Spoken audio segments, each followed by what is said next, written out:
Man, I tell you what, the haters go hate, but the players go play. The NWA is back. Another action-packed episode of NWA Powerrr. Season 5, Episode 2 is in the books, and we are live. What is up, you beautiful people? This is Gary Horne, and this is the NWA, the podcast celebrating the past, the present, the future, the history, legacy, and tradition of the greatest pro wrestling entity of all time. We're talking about the National Wrestling Alliance, and I hope you guys are as excited as I am, and hopefully you're as excited as I am to see my friends, my best of friends, as I said on that commercial on the show today. It's this is Wil Martin. Hey, Wil. What's going on, man? You are exactly right, man. Another action-packed episode. Some title implications tonight. Lots of tension all around. It's the kind of wrestling we love to see, and I can't wait to get into it. Yep, and they're, of course, hanging out in beautiful Mexico is the Doc, Rob Stinson. Hey, Doc, how are you? Está caliente.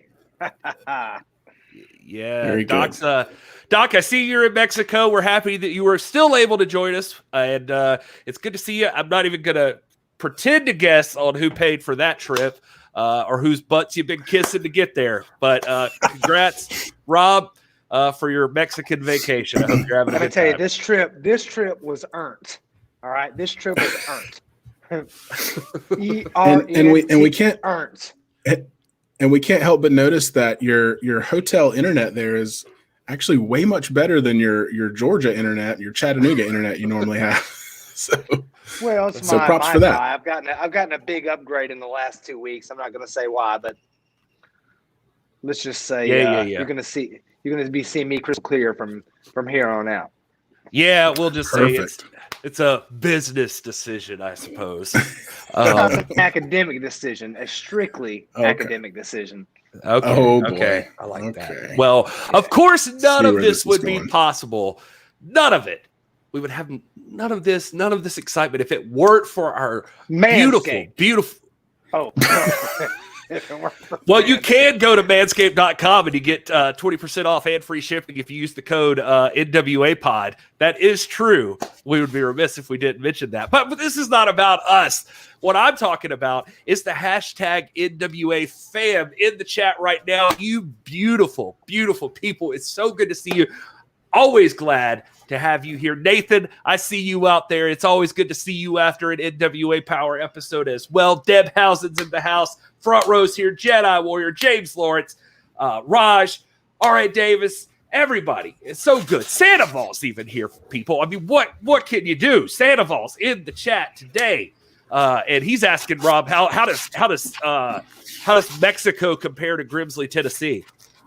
Well, we stay at 5-star hotels wherever we go, so for me, it's all the same. You know, Mexico, Grimsley, Tennessee, Tater Peeler, Tennessee. It's all the same to me. 5-star. I was in Grimsley with you, Rob. I happen to know there were no 5-star hotels. There were no 5-star hotels. I was like, you show me where that was a 5-star hibachi though, or a 5-star buffet.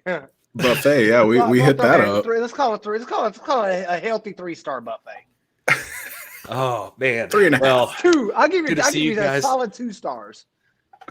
Kate, I see you in the chat too. Thank you so much for being here. I saw you chatting back and forth with the NWA account. Glad you decided to join us. Hope you stick around and become part of the hashtag NWA fam. We'd be honored to have you here. Welcome. So thank you so much for hanging out. And the ultimate pusher, Tyreek. We would be remiss if we didn't mention Tyreek there, the master of ceremonies. My guy.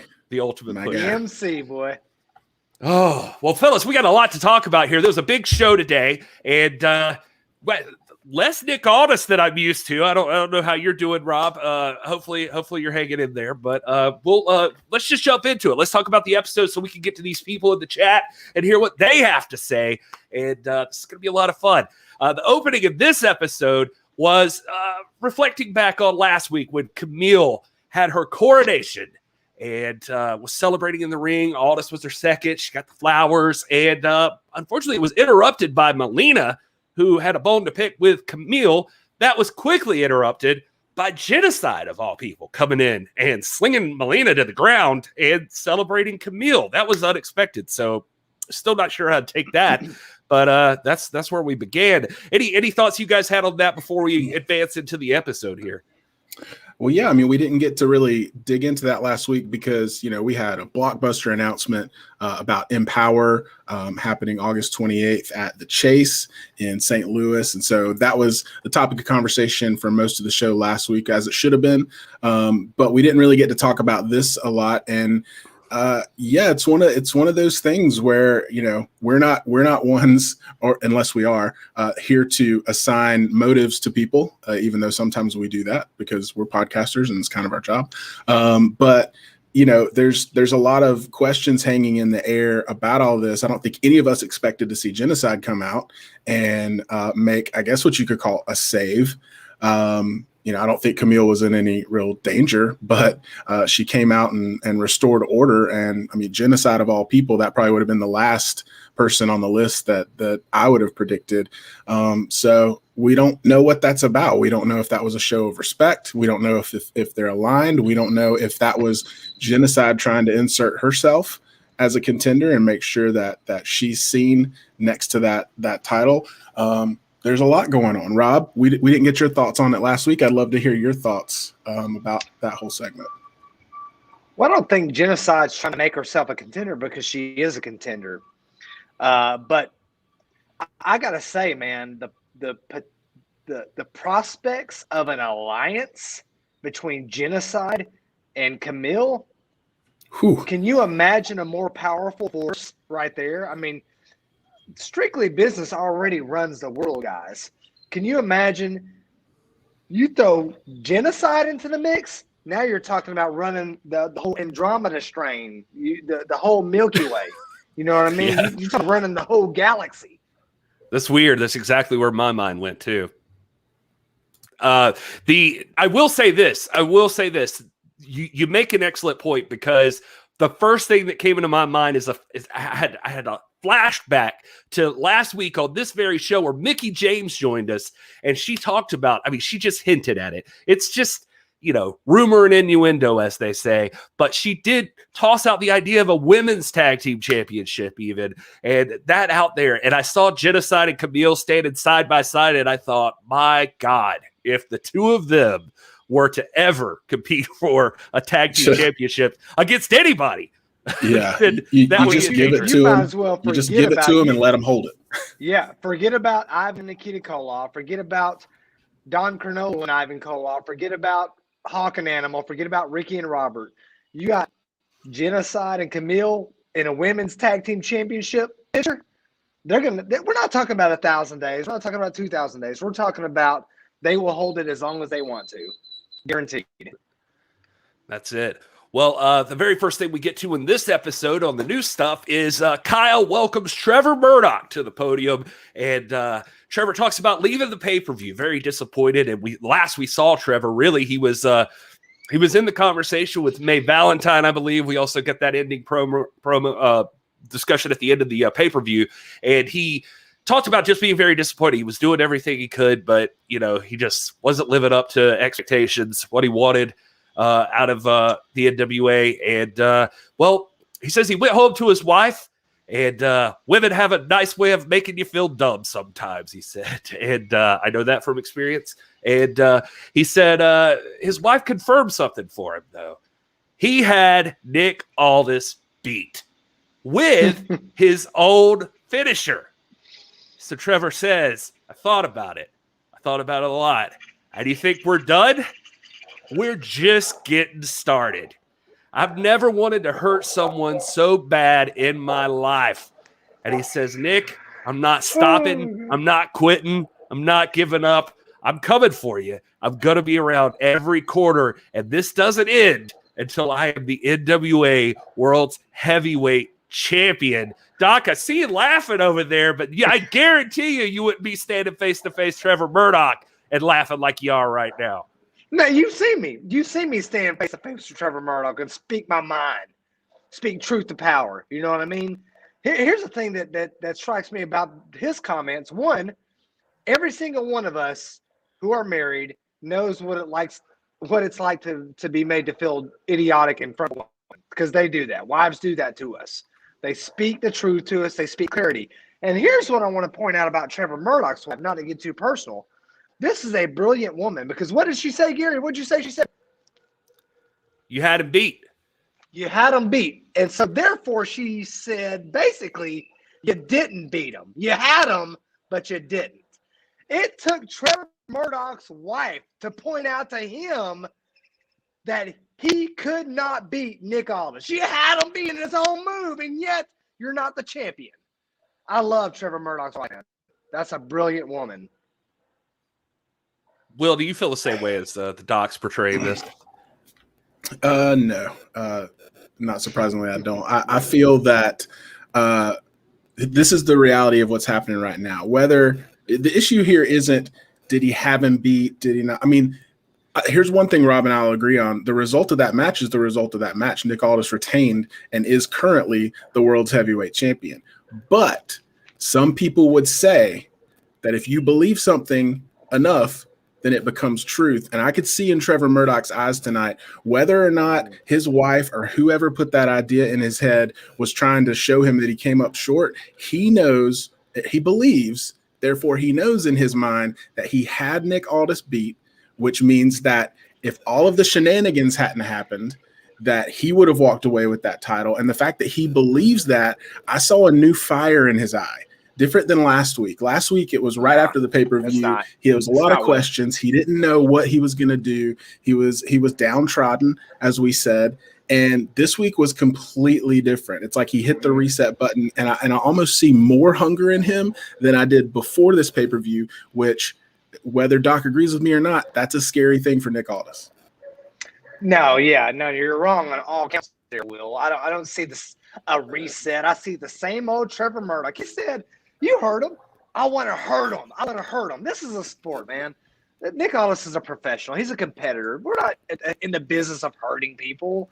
You know, if your motivation is I'm going to hurt somebody, then that's what's going to be your undoing. It's not a new reset Trevor Murdoch. It's the same Trevor Murdoch that we heard last week and last year and years before. It's the same Trevor Murdoch. You don't change a person's mettle. Trevor Murdoch is who he is. He's driven by emotion. He can't stand the fact that maybe he's just not cut out to be the NWA World Heavyweight Champion, which is what Nick Aldis has been saying all the time. It's not personal. Guys, it's not personal. It's not like Trevor Murdoch is the worst person. He's not a serial killer. He's just not ready to be the World Heavyweight Champion. That's all. He's not ready to be a diplomat. He's not ready to be the statesman that's going to represent the greatest company in the history of the business of professional wrestling. That's all. Okay. Well, I mean, Eric in the chat there calling you the spin doctor today. So that's nice. I like that. And they like that. Nice 90s reference. So they won Grammy Awards. So I'll take that as a compliment. Did the spin doctors win Grammy Awards? I'm sure they won Grammys or MTVs or you know. Yeah, they won TV MTV Awards or something. Okay, well, anyway, let's move on. So the next thing up is Austin Idol and Tyrus are with Mae Valentine, basically ranting and raving. Idol's just talking about they beat Pope right in the middle of the ring. Pump up your guts. Bring on a title match. Everybody talking about cheating and all of this stuff. There's no proof. Idol saying you can't prove it. They deserve a shot. They're interrupted, though, not once, but twice by Jordan Clearwater, who says he was sent by Mr. G's. He needs 5 minutes with them. After the second interruption, Tyrus says they can meet, but I get the impression that it's not the way that Jordan Clearwater probably intends. No idea why Clearwater's partnered up with G's here, Rob, but or what Mr. G's intentions are, for that matter. But I kind of feel like I know what Tyrus's intentions are, but I don't know. This could get interesting. Any thoughts on this one? Man, I just I like Jordan Clearwater. I think he's got a lot of talent. I don't know what's going up with him and G's right now, but I'm gonna tell you right now, I want to know what Jordan Clearwater's reaction was when G said, "Hey, I need you to go out there and interrupt Tyrus's interview. I need and carry this message for me." I want to know what he said. You know what I mean? Because I'd be like, "Hey, look, man. Let me get back to you on that. and Jordan, in case you didn't already know that Tyrus is a beast and a big guy. Jordan Clearwater is like a head taller than all three of us. Like he's a tall guy, very athletic, in very good shape.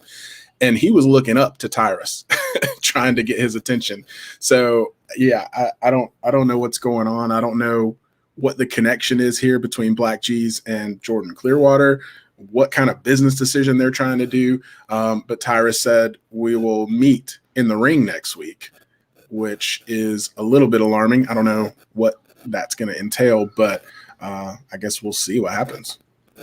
Yeah. Notice that G's himself was not present at any point here. So well, he could have been there. He just was not in the frame because he was probably. I mean, we were seeing Clearwater from like chest up. So so he could have been there. We don't know. That's a good point.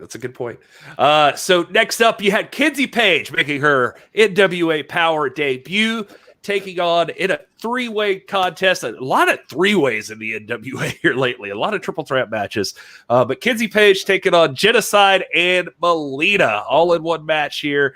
And Kenzie Paige, trained by Ricky Morton and Dr. Tom Pritchard. They point that out, and it shows. She looks great in this matchup. Fantastic. Obviously, yeah. And obviously the veteran instincts from the legend Melina are in play. And what can we say about Jennacide except that we haven't already said? The world is her oyster in terms of professional wrestling. After her debut last season, she's been making her presence known ever since. Story of this match is Melina and Kenzie show that they know the very first thing they have to do is try to keep Jennacide out of the equation. Unfortunately, that's easier said than done. A solid back and forth with all three women showing their skill. But finally, at one point, Jennicide's able to lock in a sharpshooter on Kenzie. But before the submission, this opens her up to a sleeper from Melina. Jennacide, still too much, though. She stands up, flips Melina over onto her back, and as Kenzie Paige struggles to stand to her feet, Jennacide, with a full head of steam, charges her. And Kenzie sidesteps, throws Jennacide right into the post and out of the ring. Kenzie still getting her bearings, makes the one big mistake, though, and backs right into a roll-up from Melina for the 1, 2, 3. And Veteran Instincts win this time. Melina takes the victory in this triple threat. You have to think this probably has implications for the women's title. And just seeing this match, I felt better than ever about the Empower pay-per-view coming up in August in St. Louis, Missouri. But Will, what are your thoughts on this one? Yeah, you said it, and Velvet Sky even mentioned it at the opening of the show.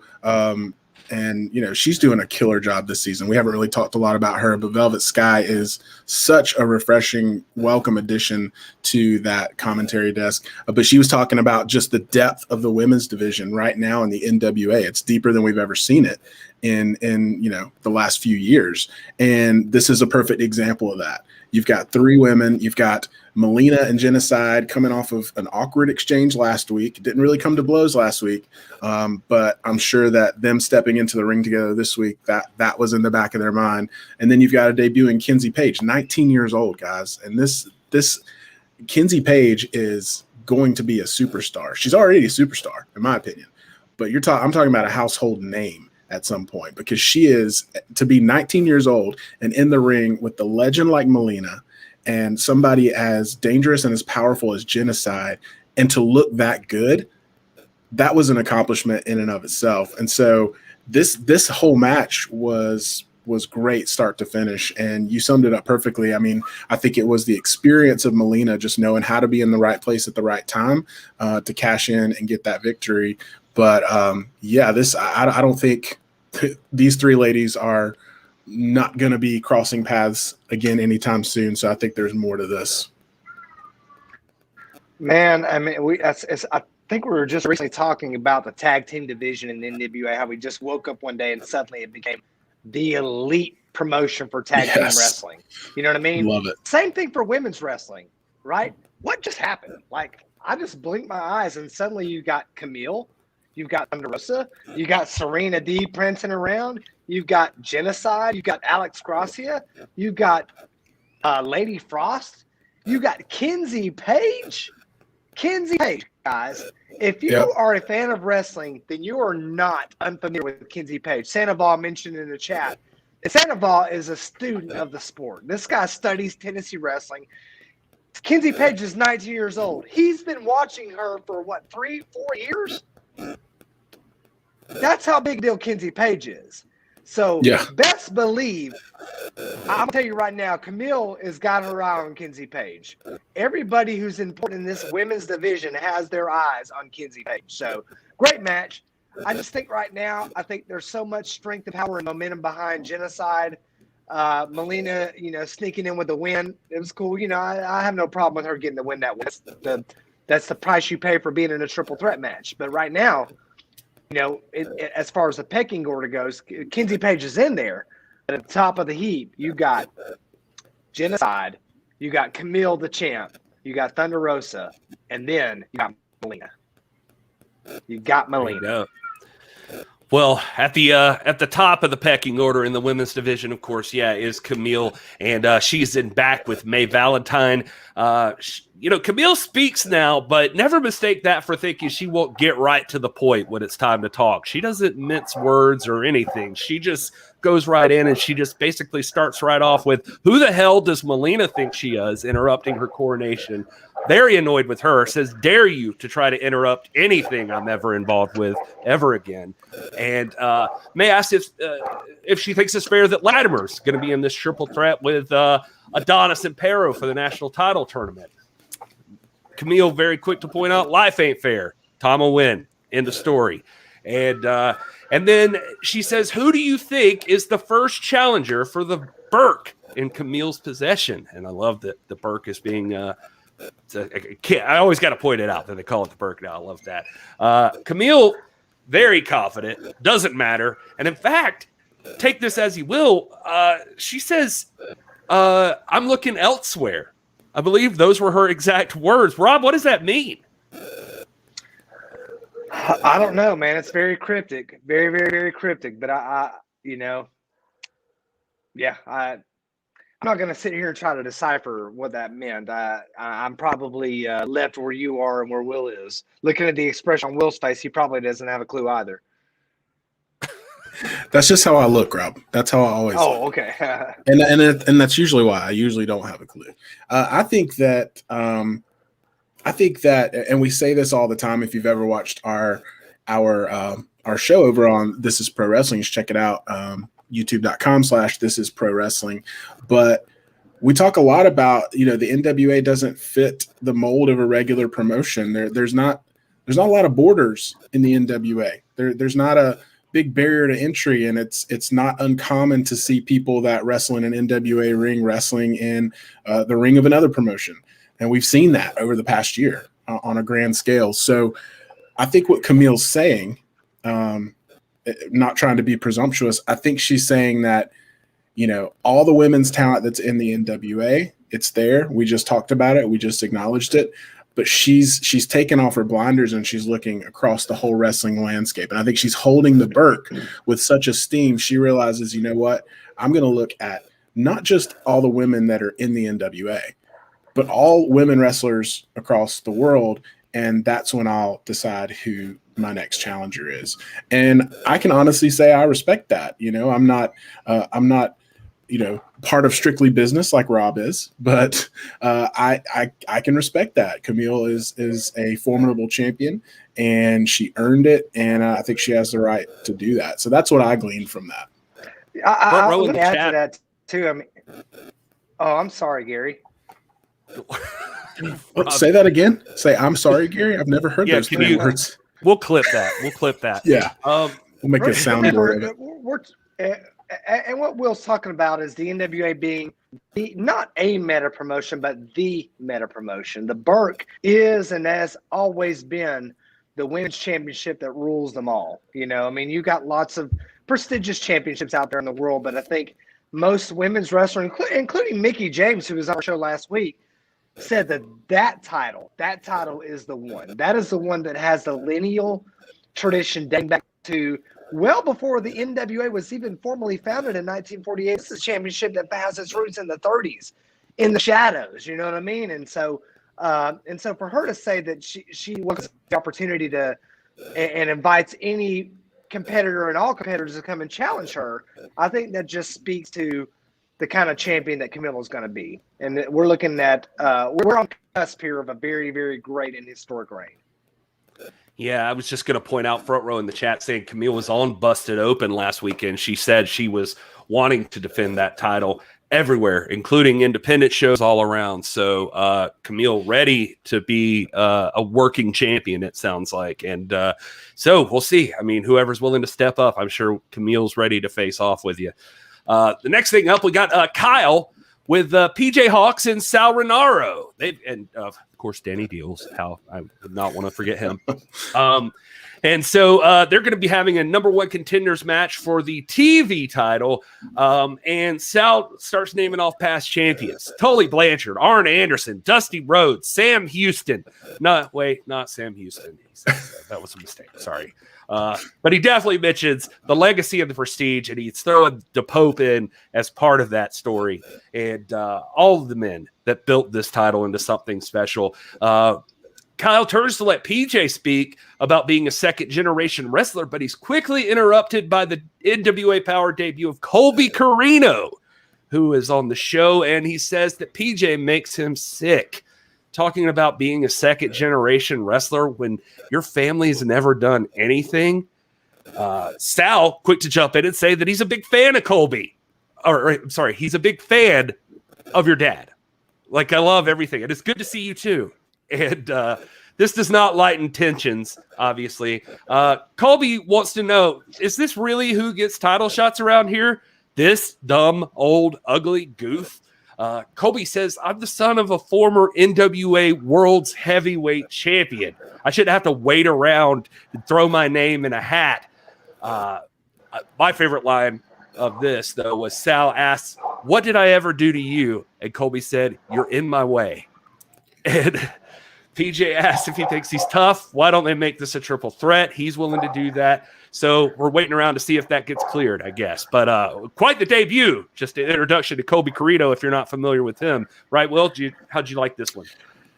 Yeah, I mean, this got tense really fast. I mean, when you come to the podium and you see, lovable my pal Sal and Danny Deals standing there with PJ Hawks, who is such a talented young second generation up and coming wrestler that we've been able to see luckily in the NWA over the past few years, and see him develop and grow into just the incredible athlete that he is now.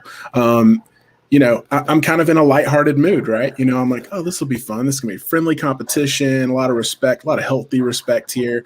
And then as soon as PJ gets on the mic, here comes Colby Corino, and the entire vibe of the room changed, because you could just see in Colby's face something wasn't right. Something wasn't sitting well with him. And I think Kyle felt it too, and had to ask him, so what do you have to say? Like, why are you here?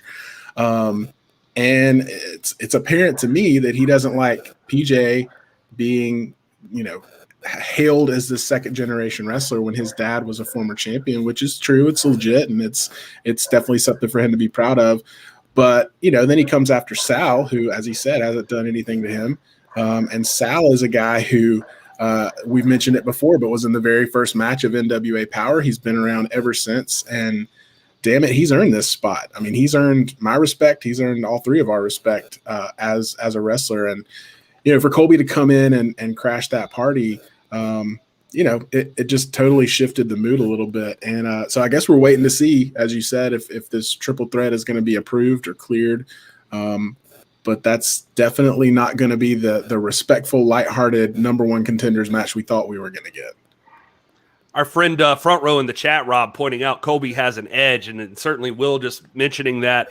You get used to my pal Sal. You get used to like some fun and games and humor. And Colby snuffing that out right from the get-go. How'd you feel about his debut here on NWA Powerrr? True to form, you guys are completely misrepresenting Colby's presentation of himself. He came out there and conducted himself with honor and dignity.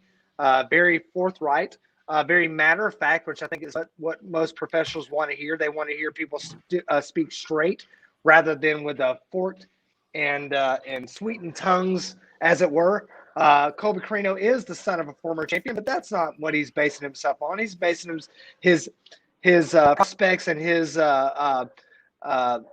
his ambitions and the fact that he wants to make a name for himself on his own marriage. And I do have to take exception with one thing that Colby said, though, and that is that Sal Rinauro is not old. Oh, yeah? Sal Rinauro is not that old. Okay. Well, yeah, I guess, when you're like Obi-Wan age over there with your hood on and stuff, I suppose everybody seems like a youngster. Man, I got the sun beating down on my neck right now. I'm just trying to protect myself. Colby, it looked fantastic. He looks intense. He sounds intense. He is the real deal. This guy's going a long way. Don't take what he's saying personal. You guys like you and Will and Joe Galley. I see Joe Galley in the chat. They get butthurt over the smallest little things. Colby's he's trying to make a name for himself in the toughest business in the one true sport, as Gary likes to say all the time. And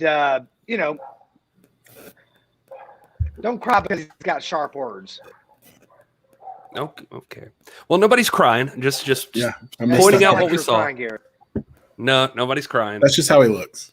All right. Well, next up, so it looks like perhaps that triple threat may be happening because everybody moves on, and Aaron Stevens decides to give PJ a match here. So PJ Hawks versus Aaron Stevens in a nice exhibition match. Will, you were looking forward to that friendly competition? Well, Aaron Stevens is the guy who's going to deliver for you. One half the tag team champs. PJ still getting to take on a champion in the NWA. And nice sportsmanship. The two have a solid technical match that is pretty quickly interrupted by La Rebellion. Luke Hawks tries to make the save, but he gets hit with the mark of the beast, and he is done. The Bad Wolf and Bestia 666 are here, and, well, I can't lie. I've only got one language in my repertoire, so I don't know much about what they said, except that these actions are universal. They're here to dominate the tag division in the NWA. Will, La Rebellion has made their presence known last week and this week. They're not going away. There's something else, something to behold. Yeah, I mean, and I said this, if you follow us on Instagram at TIPW Show, I do a little quick weekly tag team report for the NWA just because I'm a tag team, hardcore tag team fan. And one of the things I said last week was that La Rebellion is out here for one thing. And if you're Aaron Stevens and Kratos, you got a target on your back because you hold that gold. And that's exactly what Mecha Wolf said from the podium after interrupting this match, as he pointed specifically to Aaron Stevens. And he said, we came here for gold. So that sounded like a pretty direct challenge. It sounded like a pretty direct statement of their intentions in the NWA. And I don't know how that's going to play out for Aaron Stevens and Kratos, who seem to be, have regained their composure and gotten back on the same page somewhat. But that's a scary team. Those guys don't play around. I mean, they went to a no contest last week with The End, who, as we know, are larger than life, beasts, and couldn't even finish a match with them because it got so brutal. So I don't know. I don't know, if we're going to get some kind of reaction from Aaron Stevens and Kratos. I mean, they've been pretty much put on notice at this point. Man, it's not been since the emergence of Hawk and Animal, and I'm not talking about Hawk and Animal in the biker getup. I'm talking about Hawk and Animal with the paint. 1983-84 vintage Hawk and Animal. It's not been since them that I've been this afraid of a tag team. These guys scare me. They look intense. They look like the real deal. They are hungry. I love the fact that they're coming from AAA, just showing the international pedigree that the NWA offers and represents. And again, like we said earlier, what happened? We just turned around and suddenly the NWA is the hottest organization in the world, the hottest entity in the world for tag team wrestling.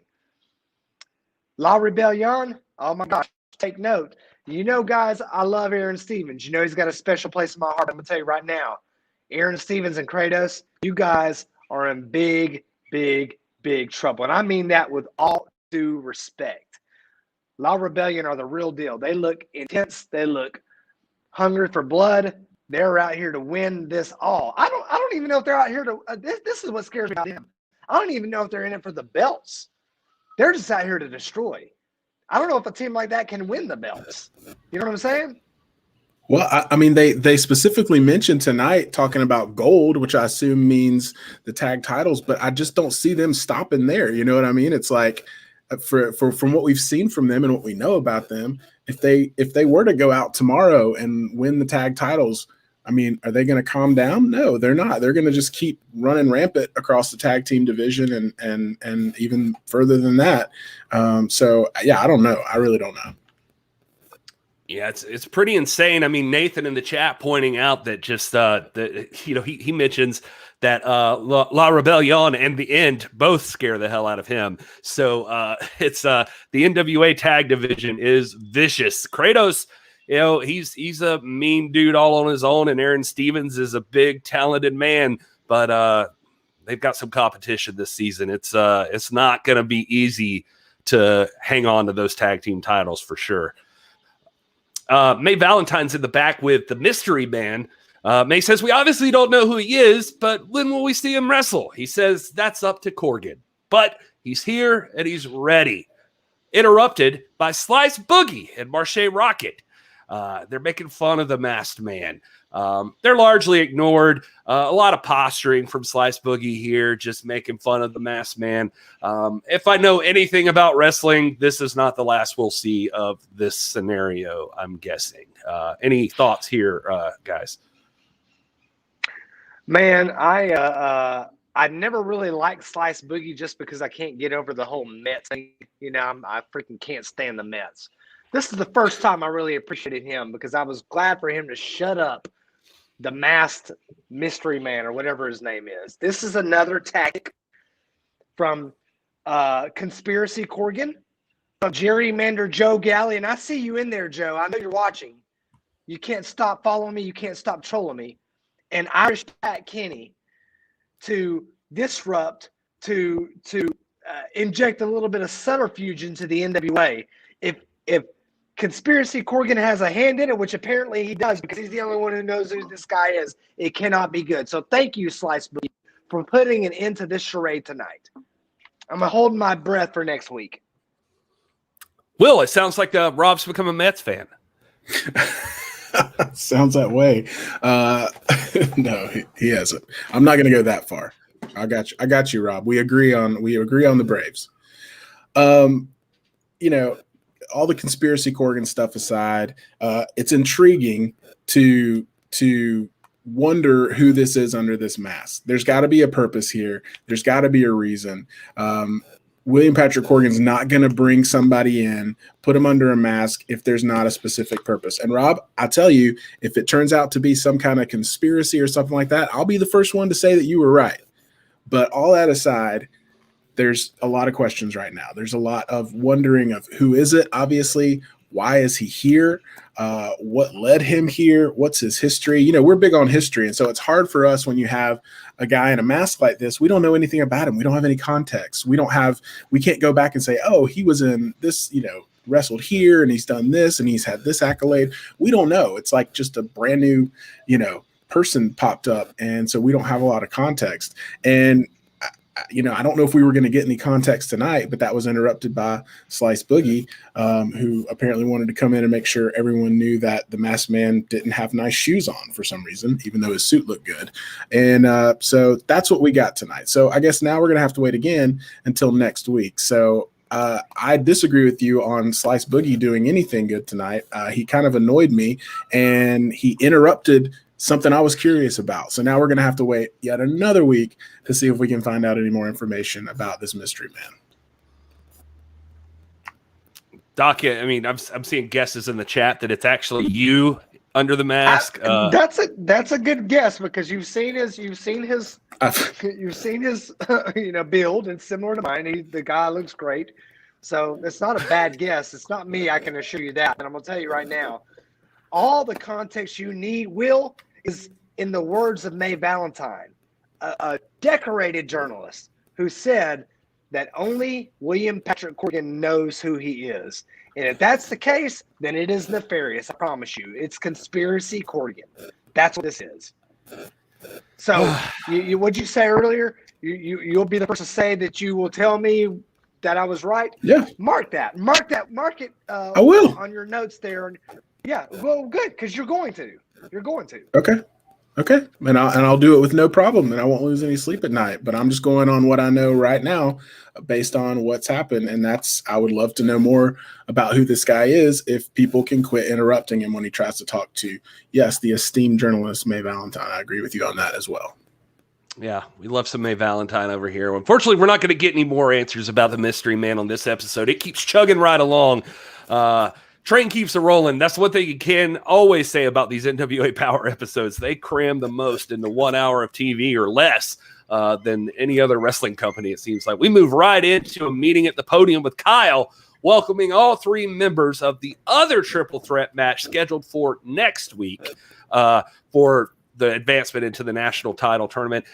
Tom Latimer, Chris Adonis, and Powerrr, who wisely brings along Odinson in this case. Powerrr, smart man. Kyle asks if this is actually a fair situation that you've got Latimer and Adonis. No denial, by the way, from Latimer. He says, fair. Who cares about fair? He tells Odinson, or he tells Powerrr, you're outmanned, you're outgunned. My boy, you are doomed. And Adonis assures us all that Strictly Business will keep the national title in the family. And Powerrr, though, quick to point out that you know why I don't talk much. It's because I just want to punch you in the face. And he gets it. The NWA lets these guys run all over the place, and they've got all the power. They can do whatever they want, but that's ending. They're not going to have power anymore when he becomes the national champ. Adonis and Latimer hint here. I don't know how Rob would defend this, but they hint here that all it would take is Latimer pitting or Adonis pitting Latimer, or vice versa, I guess. And one of them advances, and it stays within the Strictly Business family, especially since Chris never lost it anyway. Powerrr says, I get it. You don't respect me, but by the end of this match, I'll beat the respect into both of you. And that's how this one ends. Rob, I see you over there. I know you got a lot to say about this. How'd you feel about this interaction between Powerrr and the two members of Strictly Business here? Well, first of all, the NWA doesn't allow Strictly Business to run roughshod over everything. In fact, they put obstacle in the way of these gentlemen from achieving purely athletic motives and athletic ends. Okay. Now, as a corporation, you're interested in golden glory, right? Money and power. That's what every company wants to do. That's not a nefarious end there or a nefarious goal. And so it's not like Tom Latimer and Chris Adonis booked a match. They didn't schedule it that way. It's not like they were back in the back talking to Conspiracy Corgan. There you go, polka dot Pam. I said it one more time. It's not like they're in the back saying, hey, it's clear. Corgan does not like these guys. He's setting things up. What he intended for ill, Strictly Business are going to turn for good. You see what I'm saying? What he intended to do was to set Strictly Business against each other. But rational heads prevailed here. And Tom Latimer and Chris Adonis simply said, hey, look, man, it doesn't matter. The power, the weight is on our side. The power of sure athleticism and ability is on our side when we've got the two of us with him. And it does not matter who wins as long as it's not this guy. I think that's a noble end. Will, do you feel the same? Of course not. You want to talk about Conspiracy Corgan and Strictly Business not being able to run their own show. I mean, Tom Latimer said it himself during this interview. He said, well, wouldn't it just be crazy if I just laid down and you pinned me and then we kept it in the family and you'd be national champion again. You'd move on in this tournament. He even said that. He showed his hand, And so if you want to talk about being fair and the cards being stacked against you, the cards are stacked against Powerrr in this match because these guys could conceivably team up, take him out. One of them could lay down, take the pin. I don't think that's a far-fetched idea. It's something that they even alluded to themselves, whether that was serious or not. So, I don't think this is another stack in the deck against them. I actually see it as the opposite, and we'll see when the match plays out what actually happens. I know when they were in the Battle Royal together, that was how they approached it. They were trying to take out Trevor Murdoch, the two of them, and I think they're going to approach this triple threat the same way. So I don't think it's even remotely close to what you're talking about. Well, they're not here playing tiddlywinks and Lincoln Logs. Will, this is the sport of professional wrestling, so it's not like you're going to come in here and just think everything's going to be all nice and we're going to play patty cake. Okay, we're talking about combatants in here, and Powerrr, who says he's going to shut somebody's mouth or punch somebody in the face, that's what he wants to do. He better do it quick, because I'm going to tell you, at the end of the day, in this combat sport of professional wrestling, it's going to be Chris Adonis versus Tom Latimer versus Powerrr. And Powerrr has to bring his A game if he wants to even stand a chance to compete here. But this is not unfair. It's not like, again, like I said earlier, it's not like Chris Adonis and Tom Latimer through the stipulation. You know where I stand. I'm not a big triple threat guy either, or three-way match either fan. I mean, I'm all about gentlemen's rules. But in this case, all bets are off. All right. Well, then it's main event time for us here. We've got the Pope joining Joe Galley at the commentary position, and they're going to be calling JTG versus Mr. No Days Off Fred Rosser versus El Rudo. And great battle here. This is winner gets to go on to compete for the national championship. El Rudo actually looks pretty good and manages to eliminate Fred Rosser from the ring, but Jawjack's a little bit too much, ends up getting caught in a Brooklyn's Edge from Jay the God, and it's 1, 2, 3. JTG will be facing the winner of next week's Adonis, Latimer, and Powerrr match, and he's one step away, gentlemen, from the national title. After the matchup, JTG gives us a little history lesson talking about the Gold Rush. Just like the California Gold Rush, Jay got the call from the NWA, and he rushed over to Atlanta for one reason and one reason only. One more step, and everybody's going to know why the God is good all the time. JTG competing for the national title against one of these men. Will, what are you thinking here? I'm excited about this. I thought that match was an incredible main event. Again, three-way match seems to be the theme, but I think that's just a reference to how stacked the NWA is right now. I mean, I remember it wasn't too long ago, guys, when we were over at youtube.com/thisisprowrestling and people were saying, who's in the NWA? Nobody's there. Nobody's there. And now there's so many people, we have to have triple threat matches all the time because everybody wants a title, everybody wants a shot, and everybody deserves one because everybody's killing it. So this is another example of these guys. I mean, it could have gone any of the three ways in this match at any point in time. And I thought this was a great match, and I thought JTG was just one step ahead. He was, again, the legend. He's got experience. He's seasoned. He was at the right place at the right time to capitalize on it, and he got the win. What I loved about it was to see his passion and his fire at the end of that when he was at the podium with Kyle. He is here for gold. I believe it. I can see it in his eyes, and I think whoever wins in that triple threat match between Powerrr, Latimer, and Adonis, that's going to be a hard-fought finals match because you got to turn around and then go against JTG to earn that national title. So I'm excited about it. Hey, Doc, as we're moving along here, I noticed that, what'd you call him, Irish Pat Kenny? He's in the chat, too. Were you saying something about him earlier? I said what I said. I said what I said, Gary. Don't try to come up here and detract from what Will was saying just a minute ago and draw the attention on me. This ain't about me, Gary. It's okay. I don't mind. And Will made a very rare good point, point about that triple threat match. Okay, JTG is the real deal, and whether it's Adonis or Latimer, it's going to be a heck of a match. It's going to be, as Dusty Rhodes would say, a Donnybrook. I promise you that. But don't you try to bring Irish Pat Kenny or Mr. Pat Kenny into this. I'm just saying, I mean, he's got these conspiracy theories you were spouting off about the management and NWA, and then now all of a sudden, anyway. All right. Well, hopefully what we'll count on is Mr. Pat Kenny maintaining order next week when the triple threat match occurs between Tom Latimer, Chris Adonis, and Powerrr. I think this is going to be, like you said, it's going to be a great match, and hopefully order will prevail and Strictly Business doesn't try to take advantage or anything like that. There you go. Plant the seeds. Plant the seeds of discontent. That's what you do, Gary.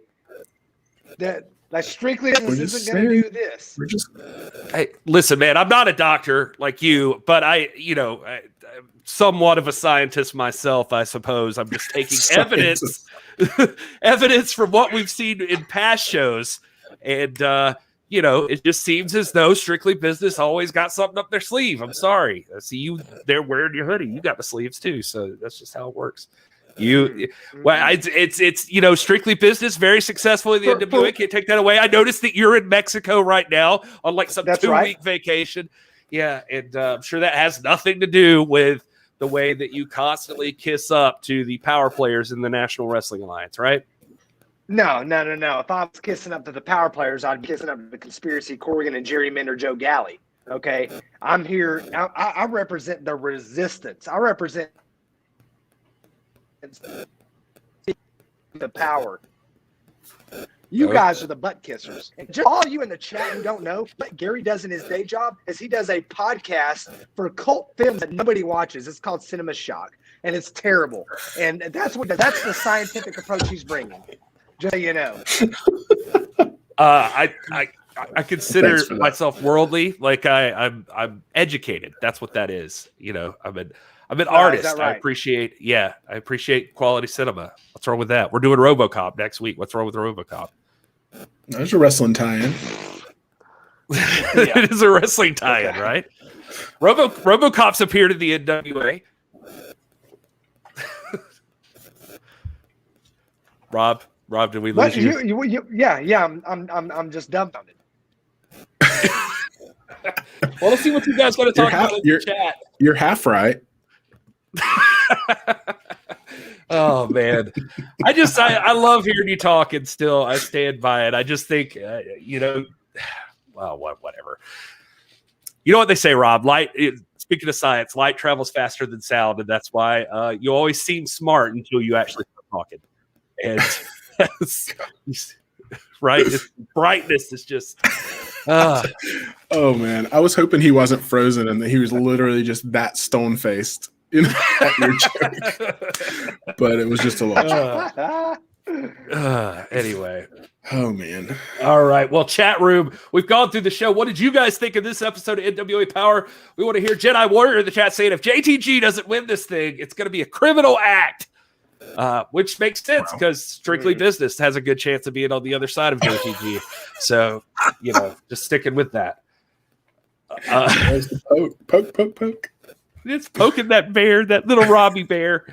Hey, Rob. Front row says I'm a disruptor. I don't know. I don't even know what that means. So, also wants to know: did he see that you just flash Aldis's Amex in the camera there? Oh shoot! Is that out? Hold on. Oh my god! Can't hide, buddy. Did y'all see that? Somebody in the chat did. I don't know. Yeah, somebody saw it flash by. Anyway, so next week we know we've got that triple threat for the national title. Who are you looking forward to now after the first two weeks of this season of NWA Powerrr? Who are the standouts for you guys? That's what I want to know. Who's standing out that you're just like, this is who I can't wait to see more of? Oh, well, La Rebellion for me. I mean, that's the headline of the tag team division right now, and that's my primary focus. So when I think of the current landscape of the NWA, those guys are at the top of the list of people I've got my eyes on. Yeah, it's hard to disagree with that. This was a great episode. This was a great episode of Powerrr, man. Great episode from top to bottom. Opening with the coronation, ending with the three-way match, the national title qualifier match. Great match. For me, the standouts, one, I mean, I don't want this to sound like a cop out, but I think the tag team division is a standout with La Rebellion, as Will said. You look at the landscape of the NWA tag team division right now, and it's chock full. I mean, the best tag teams in the world: La Rebellion, The End. You know, Aaron Stevenson and Kratos. You've got Strictly Business. You've got any combination of Sal Renaro, Tim Storm, Slice Boogie, and Marche Rocket. I mean, you've got all kinds of stuff going on right now in the tag team division. The second standout for me is the women's division. Again, like we said at the top of the show, Camille leading the pack. You've got Alex Gracia. You've got Sky Blue. You've got Jennacide. You've got Mickey James making an appearance. You've got Terrence Harrell. You've got, I mean, gosh, man, so many women talents. I mean, this is just exciting for me to see this. And then you've got Colby Corino. Colby Corino coming out, showing some intensity, acting completely the part of the son of a former NWA World Heavyweight Champion, a blue chip prospect, as it were. And I want to talk about Kenzie Paige earlier when I was talking about the women either. Kenzie Paige is just a prospect, and she's got, all the possibilities before her as a young 19-year-old budding superstar, Lady Frost, all that stuff, man. But the standout for me has been, it's got to be Colby Corino. Colby Corino came in, made that impact statement today, and I'm interested to see where he goes. This was a great episode of Power. It's shaping up to be a really great season. Man, wrestling is back, baby. The NWA is back.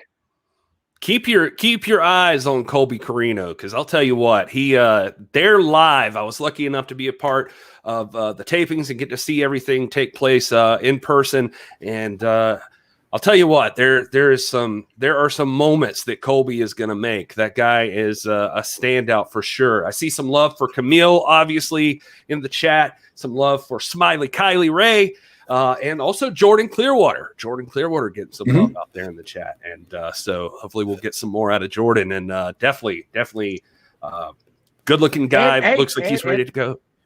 I don't want to leave out Serena Deeb. Serena Deeb, who made her presence known, and this is shaping up to be an incredible women's division. Yeah. Nathan saying, I have to say the mid-card scene has always been the most interesting to me as a fan, and seeing how hot the national and TV title scenes are warms my heart. And yes. So there you go. Lots to look forward to from NWA Powerrr. Yeah, I'm excited. I'm excited to see what happens from here. We've got a big matchup next week to look forward to. The train keeps a rolling towards St. Louis, August 28th, 29th, 30th, 31st. Still no ticket information right now that I'm aware of. That'll be coming out soon, I'm sure. And we've got a all-women's pay-per-view in Powerrr, NWA 73, and more TV tapings, all taking place from the historic Chase Ballroom at the Chase Plaza Hotel. And this is history right there. It's already history, and we're about to make more history through the NWA. Can you believe it? 2021, the NWA is back at the Chase, wrestling at the Chase. That's going to be amazing. I'm excited. And I see you guys, Sky Blue, JTG. Yeah, all of these people, I'm sure a lot of these folks are going to be there, maybe all of them, and it's going to be exciting to see. Did you guys have anything else you wanted to add before we wrap this thing up? No, just as always, head on over to at TIPW Show on all of our socials. You can find our social media handles right down here. Follow us. We love talking to the wrestling community. We've got a Discord channel you can join. It's the pinned tweet on our TIPW Show account. We'd love to have you guys come in. We have conversations like this daily about wrestling, and it's just a great space for wrestling fans. So come join us. Yeah, I just want to put out there that every day that the sun rises and sets, we make history every single day. And here in 4 hours, we will reach the 970th day of the reign of Nick Aldis, the greatest champion of our lifetime.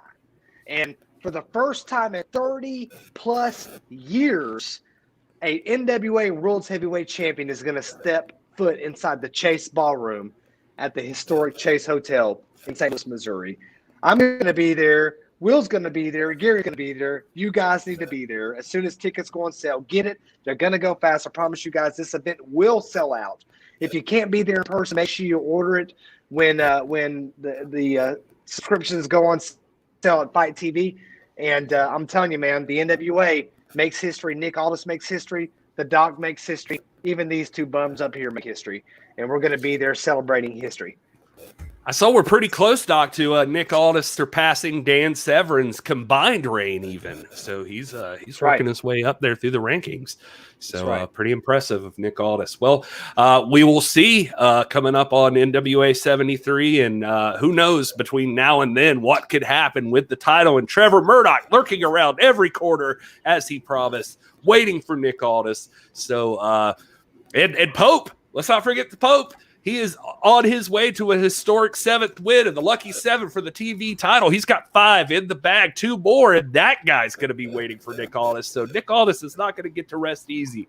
Lots to look forward to this season on NWA Powerrr. I'm excited. I hope you guys are. We'll be here next Tuesday night at 7:05, right after NWA goes off the air. So we want to hang out with you guys. Thank you, Front Row, Nathan, Joe, or Linda, Cool Nerd, Jedi Warrior, 3SV, all of you, Sean Mega. Thank you, Deb. Thank you, Kate, for showing up. We were happy to have you here hanging out. Danny, it's good to see you. Tony, always a pleasure. Joe, I think I said Joe already. You get 2 of them. So anyway, thank you guys for coming out. We're at This Is Pro Wrestling or at TIPW Show on all of the things. So follow us there. YouTube.com/ThisIsProWrestling. If you would be so kind as to subscribe to our YouTube channel, that would be awesome. We're on our quest for 1,000 subscribers. And we'll see you next week. Until then, everybody, enjoy your